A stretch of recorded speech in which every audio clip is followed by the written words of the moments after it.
Anakin Skywalker, Darth Vader, was shaped and formed by the very enemies that he fought during the Clone War. Enemies such as Obi-Wan Kenobi, Count Dooku, and Asajj Ventress. And today, my friends and acolytes of the Force will be talking about how Darth Vader during the events of A New Hope looked back upon Ventress and a key duel that he had with the Dark Jedi on Yavin 4. A duel that still traumatized him to that day. What's interesting about looking back at Asajj Ventress is the stark difference that Anakin's own master and Obi-Wan Kenobi viewed Dooku's dark acolyte. In the journals and writings of Obi-Wan Kenobi, Obi-Wan noted several of his most fierce combatants over the course of the Clone Wars, including enemies such as Anakin, Dooku, Grievous, and of course Asajj Ventress. However, instead of hating them outright, Obi-Wan looks back on Ventress specifically with tragic eyes, as Obi-Wan always believed that there was more to the acolyte than met the eye, and that she was not on this path entirely by her own choice, but because of what the galaxy and Dooku had inflicted upon her. This is why in his very heart, he believed someone like Anakin could not be redeemed, somebody who embraced the dark side fully, who welcomed its power for his own gain, and unlike Ventress, was not thrown down this dark path. Obi-Wan even stated in the journal that Ventress was very different than the Sith that he had fought during the war, and that at her very core, if the galaxy and the dark side had been more kind to Ventress, perhaps she could have been a good person. In contrast to this though, Darth Vader spent much of his time trying to bury the identity and the persona of Anakin,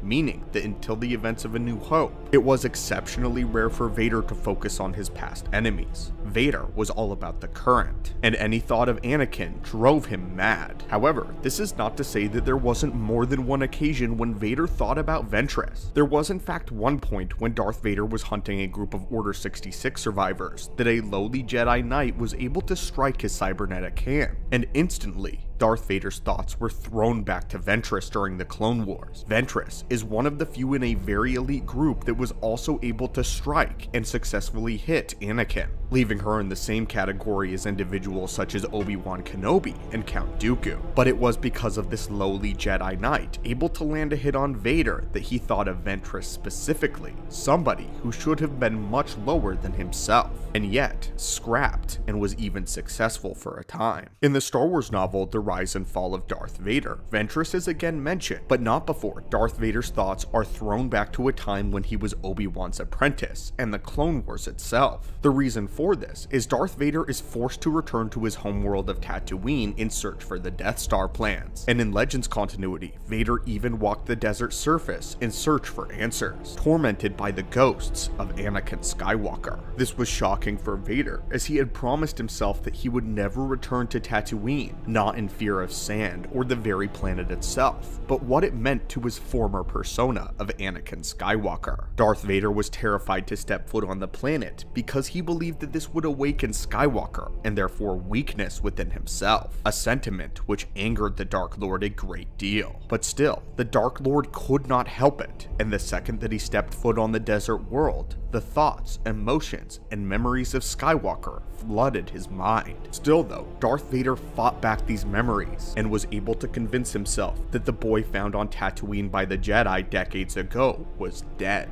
and that Vader was a completely new monster. However, although Darth Vader was able to rally his emotions here, this would not be the end of it, as soon after, Darth Sidious informed him of the return of an old rival. In a secret meeting, Darth Sidious, who actually seemed concerned to the shock of Vader, confirmed that Obi-Wan Kenobi had been spotted, and even admitted to Vader that there were things in the Force moving that Darth Sidious himself could not sense or pin down. This would all culminate in Darth Vader's duel with his former master, where, to Darth Vader's surprise, upon striking him down, Kenobi disappeared within the Force. This terrified the Dark Lord, as he realized that Tatooine and the return of his master were linked. But beyond this, Obi-Wan Kenobi had discovered some gift of the Force that the dark side did not have an answer to. This, though, is not the end. The culmination of these flashbacks and the beginning of the return of Anakin Skywalker happen when Darth Vader tracks the Millennium Falcon, tracks it down to Yavin 4. But why exactly was Yavin 4 the cherry on top?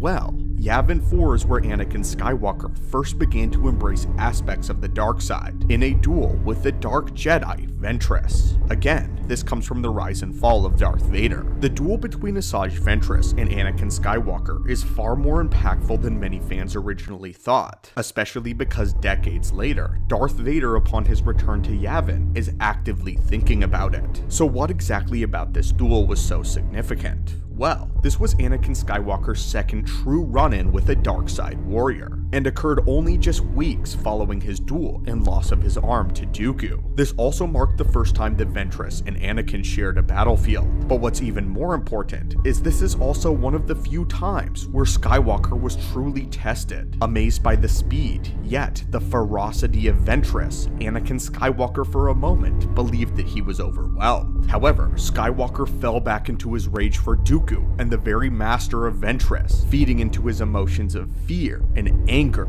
for revenge. And it was these emotions that allowed Skywalker to ultimately defeat Ventress in the end. And he even believed that he had gone too far and had killed the Dark Acolyte. This would be the first time that Anakin Skywalker used the dark side to win a lightsaber duel. In many respects, this is one of Darth Vader's first steps into the dark side of the Force. Unfortunately, however, beyond this in the lore, this is the last time that Darth Vader ever notes Asajj Ventress, one of his greatest adversaries over the course of the Clone Wars. What's interesting about all of these events, spanning many novels from A New Hope novelization to the rise and fall of Darth Vader, is exactly how Anakin Skywalker's past has now returned. Any of these events individually may have shaken Darth Vader, but would not traumatize him and bring back full memories of the persona of Anakin. However, the fact that they were all linked together in quick succession really shook the Dark Lord. What I find to be the most compelling about this is that for nearly 2 decades, Vader has been trying to shove Anakin Skywalker as deep down as possible, and yet it's undoubtable that the events that took place over the Clone Wars very much shaped who Darth Vader is now,